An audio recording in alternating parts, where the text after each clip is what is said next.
Assalamualaikum warahmatullahi wabarakatuh. Salam guru penggerak. Saya Muhammad Dedi Syahputra Saragi SPD, calon guru penggerak angkatan 11 asal Kota Tebing Tinggi. Dengan fasilitator, Ibu Afriani SPD dan pengajar praktik Ibu Desliani Purba SPD. 2.3.J, koneksi antar materi pada modul 2.3, supervisi akademik dengan paradigma berpikir coaching. Tujuan pembelajaran khusus. CGP menyimpulkan dan menjelaskan keterkaitan materi yang diperoleh dan membuat refleksi berdasarkan pemahaman yang dibangun selama modul 2 dalam berbagai media. A. Pemikiran reflektif terkait pengalaman belajar. 1. Pengalaman materi pembelajaran yang baru saja diperoleh. Pada modul 2.3 ini saya mempelajari tentang supervisi akademik yang bertujuan untuk pengembangan kompetensi diri dalam setiap pendidik di sekolah. Pendekatan yang digunakan adalah coaching yang memiliki 3 prinsip yaitu kemitraan, proses kreatif, dan memaksimalkan potensi. Kompetensi inti coaching yang harus dimiliki diantaranya kehadiran penuh, present, mendengarkan aktif dan mengajukan pertanyaan berbobot. Percakapan berbasis coaching menggunakan alur Tirta yaitu tujuan identifikasi, rencana aksi, dan tanggung jawab. Terdapat 3 tahapan dalam supervisi akademik yaitu pra-observasi, perencanaan, observasi, pelaksanaan, dan pasca observasi, tindak lanjut. 2. Emosi-emosi yang dirasakan terkait pengalaman belajar. Senang. Saya sangat senang dengan pembelajaran coaching ini terutama saat eksplorasi konsep dan elaborasi pembelajaran karena pembelajarannya sangat menyenangkan dengan berkolaborasi. Semangat. Saya sangat semangat untuk mampu memahaminya karena sangat relevan dengan kebutuhan saya baik di sekolah maupun di luar sekolah. 3. Apa yang sudah baik berkaitan dengan keterlibatan diri dalam proses belajar.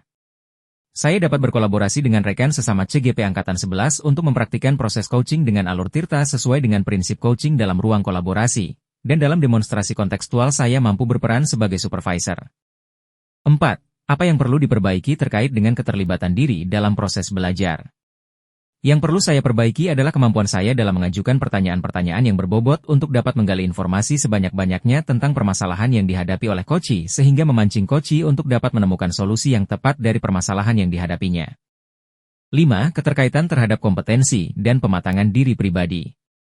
Setelah saya mempelajari modul 2.3 mengenai coaching dalam supervisi akademik, kompetensi saya mulai berkembang.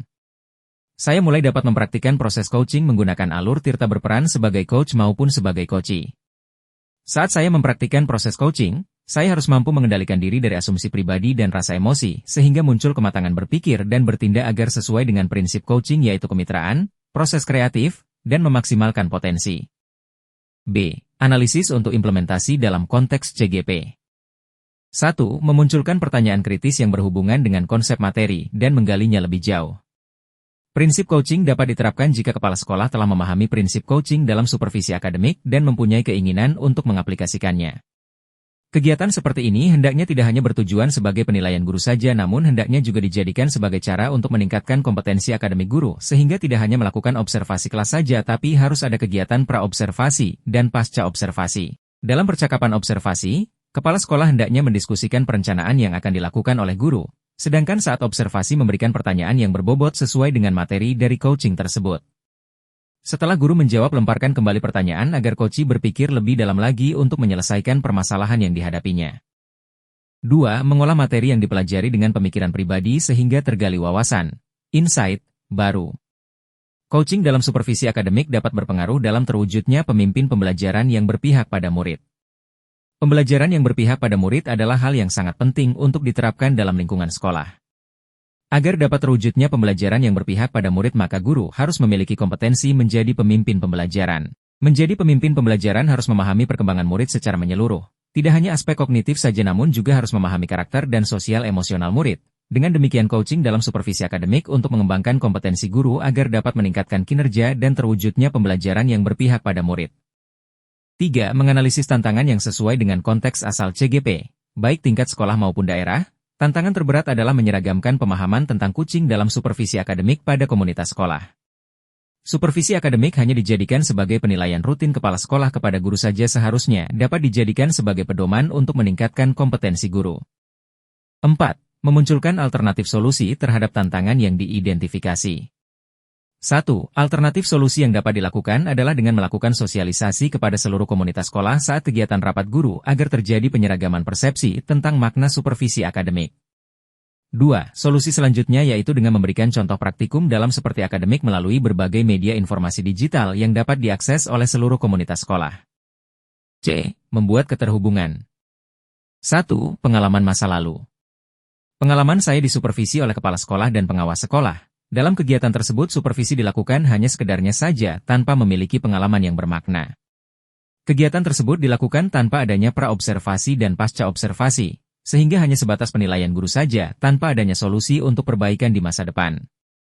2. Penerapan di masa mendatang. Penerapan di masa mendatang kegiatan supervisi ini hendaknya dijadikan salah satu bagian dalam peningkatan kompetensi guru dalam bidang akademik dengan menggunakan prinsip coaching yaitu kemitraan, proses kreatif, dan memaksimalkan potensi serta memiliki tindak lanjut yang jelas setelahnya. 3. Konsep atau praktik baik yang dilakukan dari modul lain yang telah dipelajari. Dalam modul 2.1 tentang pembelajaran berdiferensiasi, saya mempelajari pentingnya mengenali dan memenuhi kebutuhan belajar individual setiap peserta didik. Sementara itu, pada modul 2.2 tentang pembelajaran sosial emosional mengajarkan pentingnya mengembangkan keterampilan sosial dan emosional peserta didik sebagai bagian dari pembelajaran holistik. Dengan menggabungkan konsep dari modul 2.1 dan 2.2, coaching dalam supervisi akademik menjadi lebih komprehensif, mengembangkan keterampilan coaching yang berdiferensiasi dan memperhatikan aspek sosial emosional coaching mitra. Hal ini dapat menghasilkan situasi yang lebih inklusif dan suportif, serta memaksimalkan kualitas hasil coaching tersebut. 4. Informasi yang didapat dari orang atau sumber lain di luar bahan ajar PGP. Saya juga mendapat banyak wawasan dari diskusi dengan rekan-rekan sejawat tentang coaching yang memberikan perspektif tambahan tentang bagaimana mengatasi tantangan dalam supervisi akademik, mulai dari kehadiran secara penuh, present, tanpa adanya judgement dan asumsi, mendengarkan aktif dan mengajukan pertanyaan-pertanyaan yang berbobot. Demikian terima kasih, salam guru penggerak. Tergerak bergerak menggerakkan, Assalamualaikum warahmatullahi wabarakatuh, Horas.